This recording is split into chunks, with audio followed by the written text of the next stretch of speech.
So Fiona Thorne is my name, and I am an agricultural economist with Teagasc, and I'm based in Ashtown in Dublin.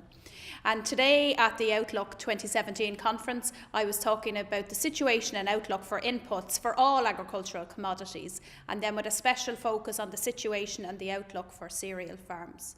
So just to begin with, I'll give a broad overview of the inputs and where we're coming from in 2016.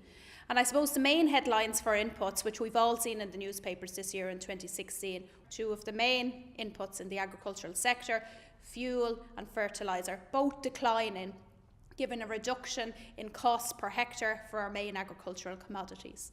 So even though that was the main headline, which many of us would have read in the newspapers throughout the year, depending on the sector that you were looking at, the percentage reduction in per hectare terms was very, very sector specific. So drops, say, in fertiliser in price per hectare terms tended to drop as the year progressed. So as a result of that, the percentage change in expenditure on cereal farms in particular was significantly less than that experienced on grassland farms.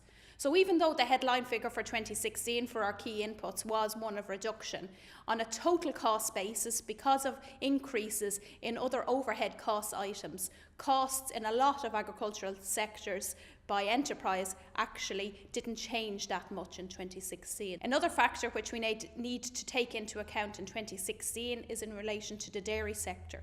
And because of the expansion in the dairy sector, in terms of costs per hectare, costs actually declined relative to those in 2015, and that's due to the fact that costs were spread over a larger area. So if we move on then to 2017, the story is just not as positive as that which I portrayed for 2016, and we will have increases in some of our main input items. In particular, we're looking at fuel costs going up by about 10% in 2017 relative to 2016. Fertiliser, we should still see some downward movement on an annual basis in 2017 due to seasonality of purchases and when prices actually declined in 16 relative to 17. So for grassland farms, we're talking about a 5% reduction in fertiliser costs per hectare.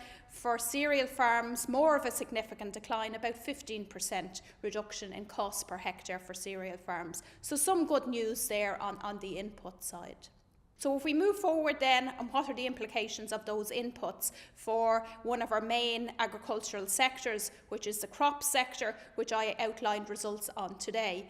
And for 2016, I'm afraid it wasn't a very good news story on the crops front. Even though we had reductions in some direct cost items, they were counterbalanced by increases in overhead costs, such as rent, which had overall stability in total costs per hectare on the crop side.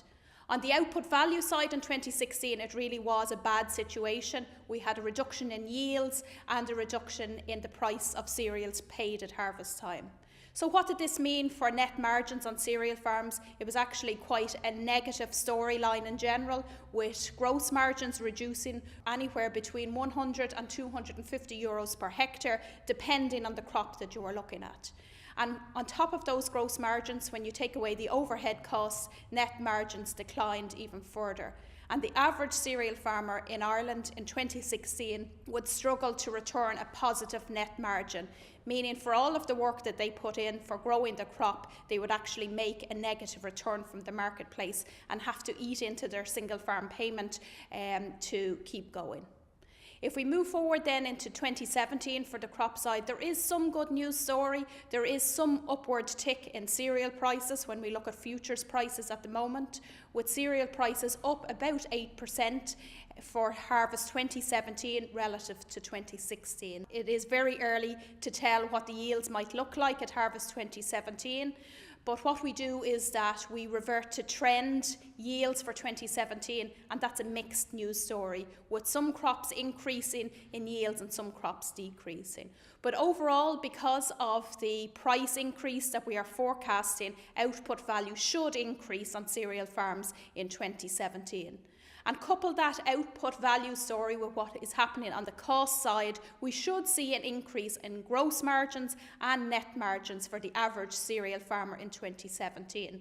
Now, even though that is somewhat of a good news story for the average cereal farmer in 2017, unfortunately that good news is not enough to translate into a positive net margin in 2017, with the average cereal farmer in Ireland still returning a negative net margin of about minus €30 per hectare in 2017. So in terms of moving from an average farmer to a top performing tillage farmer in this country, really, the key take-home message on that is yields, and looking at cost reduction on one side and improvements on yields on the other side. So it's talking about issues such as good agronomy, selecting the best hectare of land to grow your crop. It's the traditional agronomic practices that we've been talking about really for years.